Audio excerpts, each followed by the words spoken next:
కానీ నిన్న రేవంత్ రెడ్డి ఢిల్లీకి వెళ్ళాడు, రాహుల్ గాంధీతో సమావేశం జరిగింది.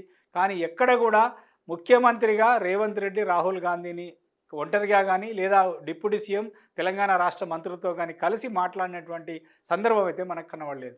అందరిలో భాగంగా అందరిలో ఒకటిగా లేదా పార్లమెంటు హాల్లో మిగతా రాష్ట్రాల నాయకులతో పాటు సమావేశం అవుతున్నటువంటి హాల్లోకి వస్తున్నప్పుడు అందరితో పాటు అలా నిలబడి ఒక షేక్ హ్యాండ్ ఇస్తున్న ఫోటో మాత్రం మనం చూడవచ్చు. ఇక్కడ చూస్తున్నాం రాహుల్ గాంధీ బీసీ నాయకులతో సమావేశం కావడానికి లేదా బీసీ రిజర్వేషన్ల అంశం పైన ఇతర రాష్ట్రాలతో పాటు తెలంగాణ రాష్ట్రానికి చెందినటువంటి ముఖ్యమంత్రి మంత్రులతో సమావేశం కావడానికి పార్లమెంటు పరిధిలోనే పార్లమెంటు హాల్లోనే ఉన్నటువంటి ఒక హాల్లో జరిగినటువంటి సమావేశానికి వస్తున్నటువంటి సందర్భంగా రాహుల్ గాంధీ రేవంత్ రెడ్డి దారిలో నిలబడి ఒక షేక్ హ్యాండ్ ఇస్తున్న ఫోటో మాత్రం ఉంది.